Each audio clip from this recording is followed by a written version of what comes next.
అందరికీ నమస్కారం. నా పేరు Archana. Welcome to mysterious stories. ఈరోజు కథ నువ్వే నా శ్వాస. మేడం, సార్ మీటింగ్లో ఉన్నారు. మీరు వెయిట్ చేయండి అని చెప్పి వెళ్ళిపోయాడో పియోన్. మీటింగ్ ఉందని నాకు చెప్పనే లేదు. రమ్మని చెప్పి ఎలా వెళ్ళిపోయాడో అనుకుంటూ మీటింగ్ హాల్ వైపు మెల్లగా నడిచి దీన్ని చూడాలనిపిస్తుంటే చిన్నగా హాల్ ముందు నిలబడి లోపలికి తొంగి చూసింది. White colour shirt, blue colour suit, formal పాయింట్లో చాలా హ్యాండ్సమ్గా ఎక్స్ప్లెయిన్ చేస్తూ కనిపించాడు ధీర్. ఇంత హ్యాండ్సమ్గా అయినా నేను పెళ్లి చేసుకుంది, నా మొగుడు ఇంత అందంగా ఉన్నాడేంటి బాబోయ్, చూస్తుంటే ముద్దే చేస్తున్నారు అనుకుంటూ అలాగే నిలబడి సైట్ కొడుతోంది పాప. సీరియస్గా మాట్లాడుతున్న ధీర్ అతని పెదవులు కదులుతుంటే అదో అద్భుతంలా అనిపిస్తోంది ఆమెకి. ఎవరో గమనిస్తున్నట్లు అనిపించి తల తిప్పి చూశాడు. ఎదురుగా సీత అతన్నే చూస్తూ కనిపించింది. అప్పటి వరకు సీరియస్గా మాట్లాడిన ధీర్ ఆమె చూపులకి మాటలు తడబడుతుంటే వాట్ హ్యాపెన్ సార్ అన్నారు. వాళ్ళ మాటలకి ఉలిక్కిపడి చూశాడు. నథింగ్ అనుకుంటూ సీతని షార్పుగా చూసి మళ్ళీ తన పనిలో నిమగ్నమయ్యాడు. ఇక అలా హాఫ్-అన్-అవర్కి మీటింగ్ అయిపోతే ధీర్ సీతని చూస్తూ తన ఛాంబర్కి వెళ్ళిపోయాడు.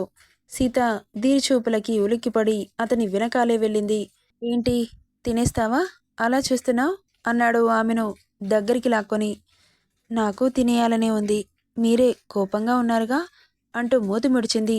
ముడిచిన పెదాలని వేలితో మీటుతూ ఇక్కడికి ఎందుకొచ్చావు అన్నాడు. అదేంటి, మీరే రమ్మన్నారుగా, నేను రమ్మనకపోతే రాకపోయేదానివిగా. అదేం కాదు, నేను కాల్ చేయకపోతే మీరు రమ్మనకపోయేవారుగా. నేను కాల్ చేశాను కాబట్టే మీరు రమ్మన్నారు. అయినా నేనేమన్నానండి, నా మీద ఎందుకంత కోపంగా ఉన్నారు? సరే కానీ మౌని మిమ్మల్ని ఏమైనా డిస్టర్బ్ చేస్తుందా? ఏమంటుందో చెప్పండి, తనని మందలిస్తాను. తను సొంత మీ చెల్లెలేనా లేక ఎక్కడైనా ఎత్తుకొచ్చారా? అదేంటండి అంత మాట అన్నారు? తను మా చెల్లిలే. నీకు తనకి చాలా తేడా ఉంది, నక్కకి నాగలోకానికి ఉన్నంత అన్నాడు. అవునా, మా ఊర్లో అందరూ అది నాలాగే ఉంటుంది అంటారే అంటూ బుగ్గపై వేలు పెట్టి ఆలోచిస్తూ ఉంది. నీ తెలివి తెల్లారే కదే అని తలపై ఒక్కటి మొట్టాడు. అబ్బా అని తల రుద్దుకుంటూ చెప్పండి, మా చెల్లెలు మిమ్మల్ని ఏమైనా ఇబ్బంది పెడుతుందా? దేని గురించి పెడుతోంది? చెబితే తనని మందలిస్తానుగా. నువ్వు మందలిస్తే వినే రకం కాదులే, నేను చూసుకుంటాను. You don't worry. వద్దండి, తనని పంపించేద్దాం. మా వాళ్ళ వల్ల మీరు సఫర్ అవ్వడం నాకిష్టం లేదు. తను చదివి ఎవరిని ఉద్ధరించాల్సిన అవసరం లేదు. చదువుకున్న ఆడపిల్లలకే పెళ్ళిళ్ళు అవుతున్నాయా? ఏ, నాకు కాలేదా అనింది సీత. పర్వాలేదు సీత, బుద్ధి సరిగ్గా లేకపోతే ఎక్కడైనా ప్రాబ్లం అవుతుంది. సో ఇక్కడుంటేనే తనకి ఎలా బుద్ధి చెప్పాలో అలా చెబుతాను. లేకపోతే ఆ మెంటాలిటీతో లైఫ్లో చాలా కష్టాలు పడాల్సి వస్తుంది. ఇంతకు తను మిమ్మల్ని ఏమనింది? ఏమైనా మిస్బిహేవ్ చేసిందా అని చిన్నగా అడుగుతుంటే తల తిప్పి సీతని అలాగే చూశాడు. చెప్పండి అని ఇబ్బందిగా అడిగింది. వదిలే సీత, నేను చూసుకుంటానని చెప్పానుగా. నేను అనుమానిస్తుంది నిజమేనా అండి? తను అలా చేస్తుందా? ఛీ అని ఫేస్ చిరాగ్గా పెట్టి మౌనిని తలుచుకుంటే ఎలాగో అనిపించి ఫేస్ చిట్లించింది సీత. హో బేబీ, తనని హేట్ చేస్తావనే నేను ఇన్ని రోజులుగా చెప్పలేదు. నీకు నువ్వే చెప్పావుగా, తను చిన్నపిల్ల, తప్పు చేస్తే బుద్ధి చెప్పాలని. ఇప్పుడు గనక మనం తనకి బుద్ధి చెప్పకపోతే లైఫ్లో చాలా కష్టాలు పడుతుంది అంటుంటే అతన్ని గబుక్కున హత్తుకొని సారీ అండి, నన్ను క్షమించండి. మా వాళ్ళ వల్ల మీరు చాలా సఫర్ అవుతున్నారు. మీ ప్రాణానికి నేను ఒకదాన్నే ఎక్కువ అనుకుంటే అది కూడా తయారైంది. మిమ్మల్ని చాలా మాటలు అన్నాను. మీ ప్లేస్లో వేరే వాళ్ళు అయి ఉంటే సిచ్యువేషన్ వేరేలాగా ఉండేది. నిజంగా మీరు చాలా గొప్పవారు అంటూ చిన్నపిల్లలా ఏడుస్తుంటే ఆమె తల నిమిరి పొలా ఎందుకు విప్పావు? నువ్విలా ఏడుస్తుంటే నాకు నచ్చట్లేదు సీత. ఎవరి గురించో నువ్వింతలా బాధపడడం ఐ డోంట్ లైక్ దట్ అన్నాడు. ఆమె తల నిమిరి నుదిటిపై ముద్దిచ్చి నువ్వు చిన్నపిల్లలా ఏడుస్తుంటే భలే ముద్దుగా ఉన్నావే అంటూ కింద పెదవిలాగాడు. ఆకలిగా ఉందే చాలా అంటూ చెవి కొసని మునిపంటితో కరికాడు. అని అయ్యో కూర్చోండి వడ్డిస్తాను అంటుంటే ఈ ఆకలి కాదు బేబీ, ఈ ఆకలి తీర్చు అంటూ పైటలాగాడు. చిచి, ఈ టైంలో ఏంటా సరసాలు అంటూ ఫేస్ దాచుకుంటుంటే ఆమె ఫేస్పై పెట్టిన చేతులని తీసి, నువ్విలా సిగ్గుపడుతుంటే నన్ను ప్రవోక్ చేసినట్లు అనిపిస్తుంది అంటూ మీసంతో ఆమె బుగ్గ మీద రాస్తూ అంటుంటే, ముందు తినండి, తర్వాత మీ ఇష్టం అంటూ వెళ్తుంటే ఆమె జడలాగి కౌగిలి బిగించాడు. ప్లీజ్ అంటుంటే ఆమె ఎద మీద పైట తప్పించి గుండెలపై పళ్ళు దింపాడు. ఒక్కసారిగా ఒంట్లో నరాలన్నీ జువ్వమని లాగాయి. అతని షర్టుని గుప్పిట్లో పట్టి నలిపేస్తుంటే ఆమె నుదుటి మీద నుండి మొదలుపెట్టిన అతని నాలుక ప్రయాణం ముక్కు మీద నుండి పెదవుల వరకు చేర్చి జ్యూసీ లిప్స్ని నాలుకతో లిక్ చేస్తూ అలాగే కంఠం మీదుగా రెండు శిఖరాల మధ్య నుండి కిందకి వస్తుంటే ఆమె ఒంట్లో రేగిన అలజడిని అతని నాలుక స్పర్శకి ఒళ్ళంతా కంపిస్తుంటే భుజం మీద గోళ్ళని కసుక్కున దింపింది. అయినా ఎలాంటి చలనం లేదు. అతనికిష్టమైన పాలమీగడ లాంటి నడుము మధ్యలో ఉన్న గోల్డెన్ హోల్ని నాలుకతో కొలతలు కొలుస్తుంటే తమకంతో అతన్ని అల్లుకుపోయి ఆమె శరీరం అతని ఆధీనంలోకి వెళ్ళిపోతే 2 గంటల పాటు రతి ప్రవాహంలో మునిగి తేలారిద్దరు. ఇది ఎందుకు సార్ అనింది గీత ఆమె చేతిలో పెట్టిన కవర్ చూస్తూ. ఏంటో ఓపెన్ చేస్తే తెలుస్తుందిగా. నన్ను అడగడం దేనికి? వద్దు సార్, నాకు ఎలాంటి గిఫ్టులు ఇవ్వకండి. హలో మిస్ గీత, తమరికి ఒక్కరికే ఇచ్చాను అనుకున్నారా? ఆఫీస్ స్టాఫ్ అందరికీ ఇస్తున్నారు. ఒకసారి అటువైపు చూడు అంటుంటే ఆశ్చర్యంగా చూస్తోంది. ఎందుకు సార్? ఈవినింగ్ తాజ్ కృష్ణకి రా, నీకే తెలుస్తుంది. ఎందుకు సార్? బాస్ చెప్పింది చేయాలంతే, రివర్స్ క్వశ్చన్స్ వేయకూడదు. వెళ్ళు అనగానే అక్కడి నుండి వెళ్తున్న గీతని చూసి చిటికేశాడు. వెనక్కి తిరిగి చూసింది. నేనిచ్చిన చీర కట్టుకొని రావాలి, కాదని నీ ఇష్టం వచ్చింది వేసుకొచ్చావనుకో పనిష్మెంట్ తీవ్రంగా ఉంటుంది అన్నాడు. అసలు ఎందుకు ఇదంతా చేస్తున్నాడో తనకి అర్థం కాలేదు. అయోమయంగానే సరే అంటూ అక్కడి నుండి వెళ్ళిపోయింది. వెళ్తున్న గీతని సైడ్ స్మైల్తో చూశాడు. Good evening everyone, I warmly welcome all of you to our 10th anniversary అని చిన్నగా స్పీచ్ ఇచ్చి కిందకి వచ్చి చుట్టూ చూస్తున్నాడు. అందరూ వచ్చారు కానీ గీత మాత్రం కనిపించలేదు. ఇది ఇంకా రాలేదేంటి అంటూ మేనేజర్ని పిలిచి గీత గురించి అడిగాడు. ఇంకా రాలేదు సార్ అని చెప్పడంతో కోపం వస్తోంది విరాట్కి. నువ్వెళ్ళు అని మొబైల్ తీసుకొని తనకి కాల్ చేద్దామని పక్కకెళ్తుండగా సడన్గా మెరుపులా కనిపించిన రూపానికి కళ్ళు పెద్దవి చేసి చూస్తున్నాడు. రెప్ప వేస్తే ఎక్కడ మిస్ అవుతుందోనని. Black colour sari, gold colour beads వర్క్తో చాలా గ్రాండ్గా కనిపిస్తోంది. ఆ లైటింగ్స్కి ఆమె కట్టుకోవడం వల్ల చీరకి అందం వచ్చిందో, చీర వల్ల ఆమెకి అందం వచ్చిందో అర్థం కాలేదు. రోజు డ్రెస్లో చూసి అతను ఈరోజు తనని శారీలో చూస్తుంటే అతని మనసు గది తప్పి చూపులు పక్కకు తిప్పనంటూ మారం చేస్తున్నాయి. ఆమె అలా నడుచుకుంటూ వస్తుంటే అదో అద్భుతంగా తిలకిస్తున్నాడు. గుడ్ ఈవినింగ్ సార్ అన్న మాటకి ఈ లోకంలోకి వచ్చి ఎదురుగా ఉన్న గీతని చూశాడు.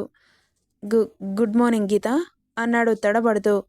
ఏంటి సార్ గుడ్ మార్నింగ్ చెబుతున్నారు అనింది ఆమె లోకం నుండి బయటకు వచ్చి. Sorry, good evening. అయినా నువ్వేంటి ఇంత లేటుగా వచ్చావు? నేనెప్పుడు రమ్మన్నాను, నువ్వెప్పుడొచ్చావు? కాసేపు ఆగి వస్తే పార్టీ కూడా ఫినిష్ అయ్యేది కదా. అదేంటి సార్ అలా అంటారు? మీరు పార్టీ ఉందని నాకు చెప్పారా? ఈవినింగ్ రమ్మని చెప్పారు. నేను రెడీ అయి వచ్చేసరికి ఇంత లేట్ అయింది.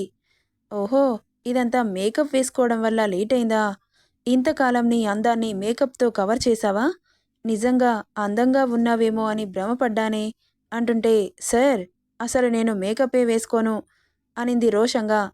మీరేంటి అలా మాట్లాడుతున్నారు? చూసారా నా ఫేస్కి కనీసం పౌడర్ కూడా అద్దలేదు అని చూపిస్తుంటే అలా ఎలా తెలుస్తుంది అంటున్న అతని వేలు తీసుకొని ఆమె ఫేస్పై తాకించి, మీకేనా అర్థమైందా నా ఫేస్పై ఎలాంటి క్రీమ్స్ లేవని అంటున్న ఆమె మాటలకి స్టాచ్యూ పొజిషన్కి వచ్చాడు. ఎందుకంటే ఎప్పుడైతే ఆమె స్పర్శ తగిలిందో అప్పుడే అతను ఫ్రీజ్ అయిపోయాడు. సార్ అన్న పిలుపుకి లోకంలోకి వచ్చి వెనక్కి తిరిగి చూశాడు. సార్ మీకోసం గెస్ట్లొచ్చారు అంటుంటే ఓకే వస్తున్నాను వెళ్ళు అన్నాడు. ఏమైంది సార్ అని అడిగింది అమాయకంగా చూస్తూ.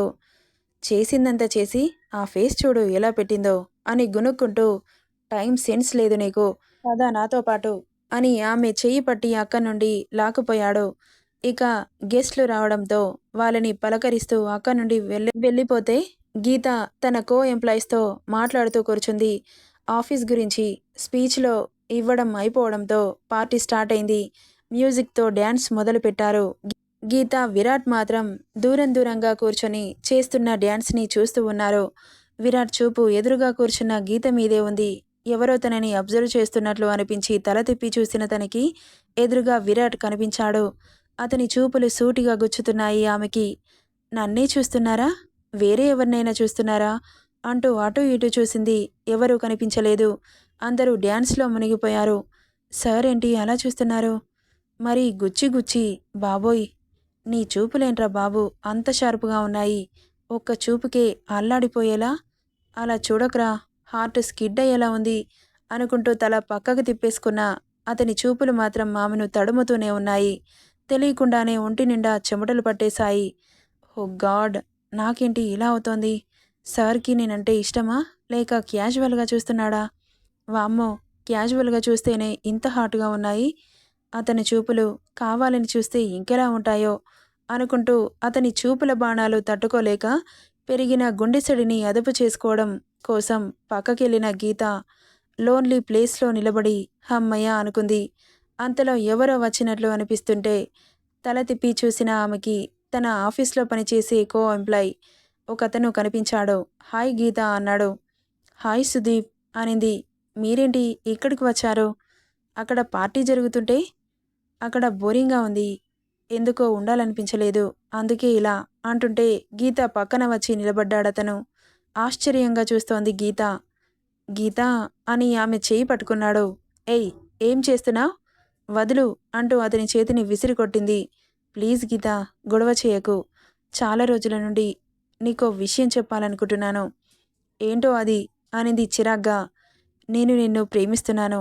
ఇద్దరం ఎలాగో ఒకే ఆఫీస్లో వర్క్ చేస్తున్నాగా, మనిద్దరం పెళ్లి చేసుకుంటే చాలా బాగుంటుంది అంటున్న అతన్ని వియార్డ్గా చూస్తూ, హలో, ఏంటి, నన్ను పెళ్లి చేసుకుంటావా? నా ఇష్టంతో పనిలేదా? చూడు మిస్టర్, నాకు ఈ పెళ్లి ప్రేమలు అంటే నచ్చవు. తమరు ఇక్కడి నుండి వెళ్ళిపోతే బాగుంటుంది. ప్లీజ్ గీత, ఒక్కసారి ఆలోచించు. చాలా రోజుల నుండి నీకు ప్రపోజ్ చేయాలనుకున్నాను, కానీ టైం దొరకలేదు. ఆ టైం ఇప్పుడొచ్చింది. నా గురించి ఒక్కసారి ఆలోచించు. టేక్ యూ ఓన్ టైం అని చెప్పి అక్కడి నుండి వెళ్ళిపోయాడు. ఛీ, చెత్త విధవ. ఒక మనిషిని చూడగానే ప్రేమ అంత త్వరగా ఎలా పుడుతుంది? నాకు మాత్రం పుట్టలే, అలాగే వాడికి పుట్టుంటుంది. అయినా వాడికో న్యాయం, నాకో న్యాయమా అనుకుంటూ వెనక్కి తిరిగి చూసిన తనకి విరాట్ షార్ప్గా చూస్తూ కనిపించాడు. ఎంతలా అంటే దొరికితే కొట్టేంతలా. బాబోయ్, ఈయనేంటి ఇలా చూస్తున్నాడు? కొడతాడా ఏంటి? నేనేం చేశానని అనుకుంటూ దగ్గరికెళ్ళింది. ఇక్కడేం చేస్తున్నావు అన్నాడు సీరియస్గా. అక్కడ ఏం తోచట్లేదు అని ఇటువైపు వచ్చాను. వాడెవడు? వాడితో మాట్లాడుతున్నావు? అయ్యో, మీరు తప్పుగా అనుకోకండి. అతను మన ఆఫీస్లో పనిచేసే ఎంప్లాయీ. ఆహా, ఏం మాట్లాడుతున్నాడో అనగానే గతుక్కుమంది. చెప్పు, ఏం మాట్లాడుతున్నాడు అంటుంటే అతను నాకు ప్రపోజ్ చేశాడు. హా, నువ్వేం చెప్పావు అనగానే ఏదో చిలిపి ఐడియా పాపకి తట్టగానే ఇప్పుడు చెబుతా నీ పని అనుకుంటూ, ఏం చెబుతాను? అంత ఇదిగా ప్రేమిస్తున్నానని చెబితే మీలాగా నో అని చెప్పే రాక్ హార్ట్ కాదు నాది. ఎస్ అని చెప్పాను. పెళ్లి చేసుకుందామన్నాడు. త్వరగా ముహూర్తాలు పెట్టించు అన్నాను అంటున్న ఆమె బుగ్గలు అతని చేతిలో చిక్కాయి. నెక్స్ట్ పార్ట్లో పాపకి సున్నం ఎలా పెడతాడో చూద్దాం. ఈ స్టోరీ ఎలా ఉందో కామెంట్ చేయండి guys. Thank you for listening.